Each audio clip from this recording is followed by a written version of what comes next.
Now, the Wabash Valley's most watched newscast continues with Storm Team 10 Chief Meteorologist David Wire, certified by the American Meteorological Society.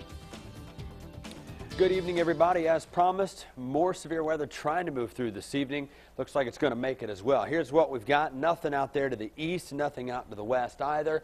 And this is where we need to focus our attention out west from Decatur to Effingham down to Flora, as that's going to be the area to see thunderstorms develop first. And the National Weather Service sees this as well, and they've issued a tornado watch for all of our Illinois counties watching right now until 9 o'clock Central Time. And if this were to be extended eastward, well, and I do believe it will be as we get into these later evening hours, that means basically after 10 o'clock Eastern Time, we're going to see some active weather on the Indiana side of things. As far as current warnings, no active warnings right now, and again, nothing out east, of course, southwest either. It's pretty much quiet here at home. But look at this. That little loop right there on the Mississippi River is St. Louis, Missouri. And I tell you what, this line of thunderstorms just got fired up about 45 minutes ago, and we're starting to see the scattered nature within this, but also some supercell thunderstorms. These dudes get big, and when they do, well, they run into either cold air or warm air. And look at this. Look at how warm it is all south and off to the east of where these thunderstorms are developing. You go from 35 in Chicago, 37 in Moline, to a very warm 87 degrees. I mean, that's 50-degree difference in a very short area. That's why we're seeing active thunderstorms with a lot of fuel to keep growing.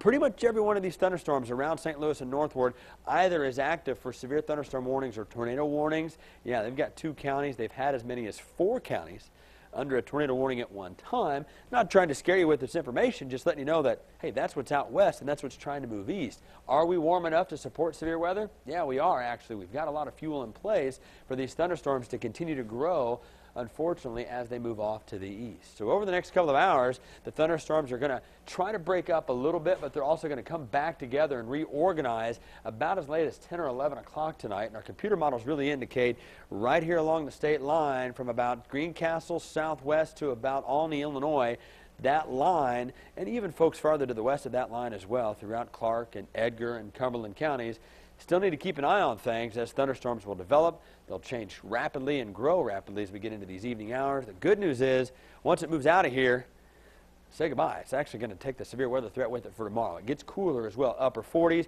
But again, your prime time for thunderstorms is beginning now. You have outside plans the next couple of hours. You're going to be just fine. It's again closer to 10 and 11 o'clock Eastern Time when we see those thunderstorms develop later tonight. Through the day tomorrow, well, we'll try to clear the skies, matter of fact, and give you a decent day, especially in the afternoon. But a chilly northwest wind is going to keep temperatures in the mid-50s, and that's going to be, again, something to deal with tomorrow. Some very gusty winds out of the north and northwest, and we're going to keep the wind strong tonight. Frequent lightning, gusty winds, hail's a possibility, and as we mentioned at the top of this weather segment, well, a tornado watch is in effect, so that's definitely something we're going to keep an eye on as well. So our overnight low tonight will drop down to 48 degrees. That's after the cold front moves through. That's after the thunderstorms rip through here. And again, severe thunderstorms are expected this evening. And again, no warnings at this hour. Not going anywhere. I've packed a lunch. It's in the office. I'll make sure we get you through this entire event here. Tonight, we're actually down into the 40s. Tomorrow, 55, a little bit cooler. Matter of fact, noticeably cooler. And how about colder tomorrow night? 35. We take severe weather out of the picture for a couple of days, but bring it right back in here for Friday, Saturday, and Sunday as the temperatures try to jump back up to average close to 70 degrees, but a couple cool days here Wednesday and Thursday.